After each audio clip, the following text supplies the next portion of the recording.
What kind of future will the United States have if young Americans are taught to have contempt for their country? To say the least, it's not a happy prospect. Yet from all accounts, that's exactly what's happening.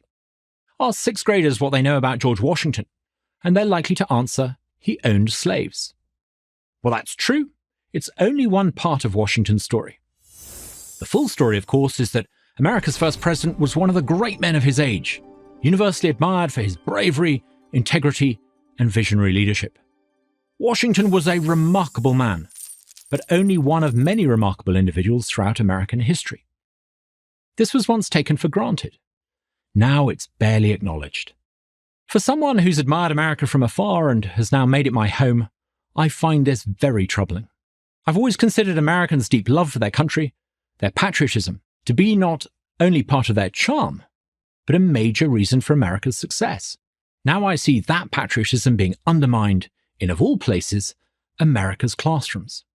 The 1619 Project, for example, which contends that America was conceived in racism in 1619 rather than in freedom in 1776, is taught in over 4,500 schools.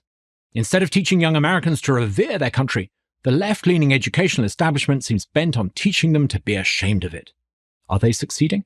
From what I've seen, patriotism still thrives in much of the country, especially in the South. You can feel it under 1,000 Friday night football lights as the crowd rises for the Star-Spangled Banner. You can sense it in every small-town parade on the 4th of July. But there's no question that this patriotism is fading. In fact, in many places, it's disappearing altogether. Okay, you say. So what? Why is this such a big deal? Because patriotism is the glue that holds America together. To love America is to love the values it stands for. Above all, freedom, the value for which America, more than any country in history, has been known. Freedom of speech. Freedom to practice the religion of one's choice. Freedom to pursue one's own interests with the minimum of government interference. These are the values that unite Americans, not ethnicity, skin color, or anything else. These are the values that have made America a magnet for the world. Ronald Reagan once observed that you can live in France but never become a Frenchman, or in Turkey or Japan without ever becoming Turkish or Japanese. But anyone from any corner of the world can come to live in the United States and become an American. That's because America's about a set of ideas. To me, a Brit, this feels like magic. But the magic only works if you buy into these ideas. To do so makes you a patriot. But if America loses that patriotic spirit, well, if that happens, Americans will stop thinking of themselves as individual citizens united by a common set of values and begin to define themselves in terms of their race, ethnicity, religion, or some other designation. America would soon start to resemble the places its immigrants once fled. Over here would soon become little different from over there. Am I suggesting that America's perfect or even close to it? No one's ever made that claim. But before you judge the United States too harshly, you should compare its history with the likes of Germany, Russia, or China, or any country in Africa or South America for that matter.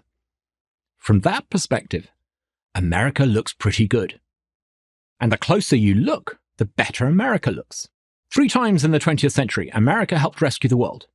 In the First World War against German militarism, in the Second World War against the Nazis and the Japanese Empire, and in the Cold War by defeating Soviet communism.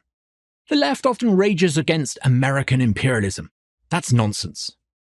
The United States has had the power to plant its flag almost anywhere on Earth. But what did it do instead? It planted its flag on the moon. People often think of Americans as being boorishly self-confident, but I find them to be quite humble. Yes, Americans love to loudly celebrate their patriotic holidays, but perhaps the most important day in the American calendar marks neither victories nor battles. It's Thanksgiving, the day set aside for national gratitude. For good reason. Everyone living in the land of the free and the home of the brave, indeed any American with common sense, has so much to be grateful for, whenever and by whatever means their ancestors arrived. They're all the beneficiaries of the hard work and good choices made by those who came before them. Choices like declaring independence, setting up a constitutional republic, ending slavery and fighting fascism and communism. That's what should be taught in our schools. We need to foster a love of America, not contempt for America, if we want to keep America. I'm Douglas Carswell, president of the Mississippi Center for Public Policy for Prager University.